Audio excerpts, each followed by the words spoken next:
Good day, I hope you're well.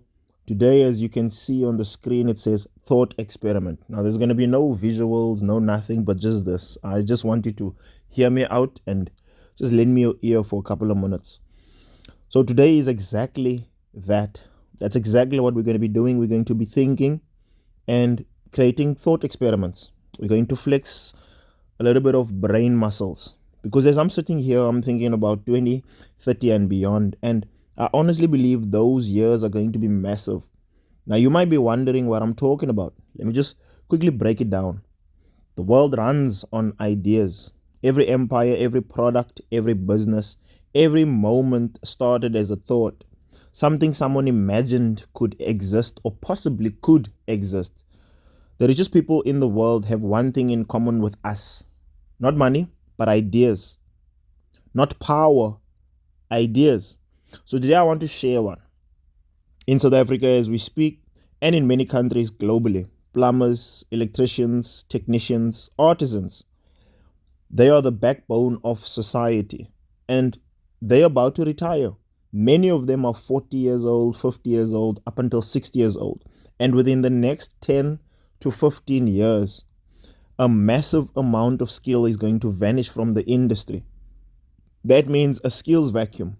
That means a shortage, which means an opportunity.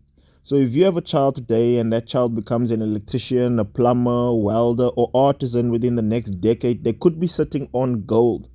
Or you could be sitting on gold without even being the artisan yourself.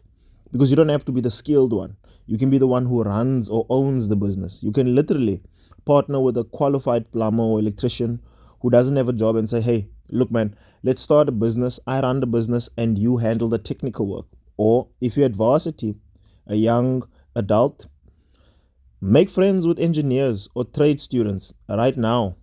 That's your network. Because remember, your network is your net worth after all. Another angle is buy out retiring technicians and artisans and plumbers. By that I mean, imagine approaching a 60-year-old plumber or technician who is tired of running a business or his or her business and saying, look, you've worked very hard. Let me buy this business from you. Cash out and enjoy your retirement. I'll take it from here. Now, by doing that, you're not buying pipes and tools. You're buying actual living clients. You're buying reputation. You're buying a brand that already exists. Where you come in is then buy the business and then you modernize it. If they don't have a website, you create one. If they don't have branding, you do that. If they don't have digital marketing, you just add on to that. You add booking systems, you add proper customer service, you add business systems that were not there before you bought the business. You can buy it, right? Suddenly, this small old school plumbing business or electrician business becomes a 2026 and beyond powerhouse. And that's the pattern. I think that's the pattern that we are missing out on. Old industry and modern thinking must equal big opportunity, because most businesses don't literally fail because the idea was bad.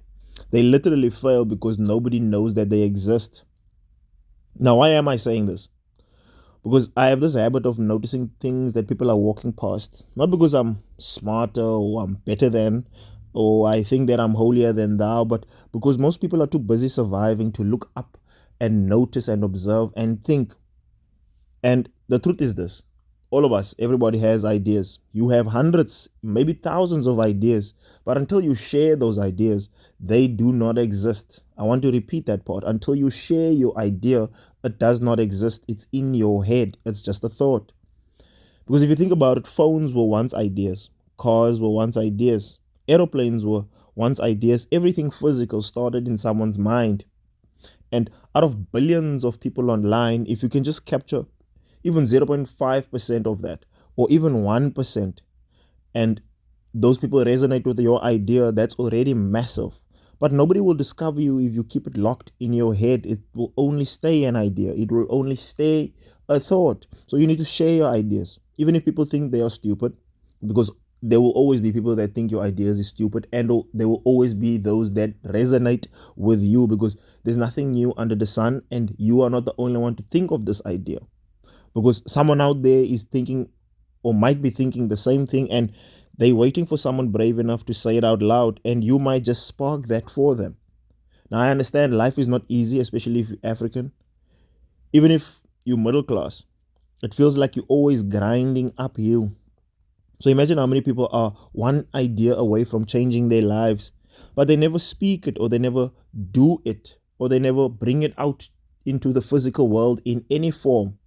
So so that for me was today's thought experiment, recognizing the cracks in society, because every crack is an opportunity for someone willing to fix it. And if you can fix a problem, you become valuable. That is without a doubt. You become a problem solver. And the punchline is that this is not rocket science. As I said, this is common sense. You just need to open your eye and start taking note. If I can look at the world and spot such opportunities, I know that you can as well. And I'm willing to bet many of you have ideas that are 10 times, 1,000 times better than the one that I've just shared right now. So I'll leave it there for today. More thought experiments are coming. And if you've watched thus far, consider your eyes open. If you'd like to share it, you can share it. You can hit the like, you can subscribe, and put on a notification bell for every time that I'll be posting. And until next time, keep thinking. Danko.